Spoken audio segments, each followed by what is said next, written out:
இந்த காலை நேரம்ங்கிறது முதல் முகூர்த்தம். அந்த முதல் 1.5 மணி நேரம் தான் உங்கள் வாழ்க்கையை அமைக்கின்றது. அந்த 1.5 மணி நேரம் நீங்க ஒரு ஈர களிமண் மாதிரி இருக்கீங்க. அந்த நேரத்துல நீங்க உங்களை என்னவா செய்யறீங்களோ அதுவா உங்க வாழ்க்கை அமைஞ்சிரும். இதை நல்லா புரிஞ்சுக்கணும். அந்த முதல் முகூர்த்தம் 1.5 மணி நேரம். பிரபஞ்சத்தின் முதல் முகூர்த்தம் பிரம்ம முகூர்த்தம் 4ல இருந்து 5:30.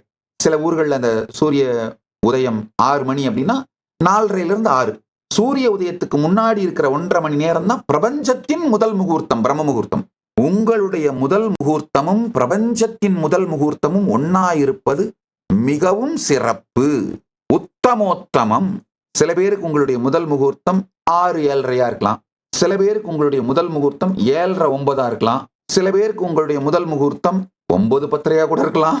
சில பேருக்கு உங்கள் முதல் முகூர்த்தம் 10-12 கூட இருக்கலாம். ஆனா உங்களுடைய முதல் முகூர்த்தமும் பிரபஞ்சத்தின் முதல் முகூர்த்தமும் ஒன்னா இருக்கிறது உத்தமோத்தமமானது. பிரம்ம முகூர்த்தத்தில் 4லிருந்து 6 வரை அந்த பிரம்ம முகூர்த்த நேரத்தில் எழுவது மிகவும் சிறப்பு. கைலாசவாசியாக இப்போதே பதிவு செய்யுங்கள். சேனலை சப்ஸ்கிரைப் செய்யுங்கள்.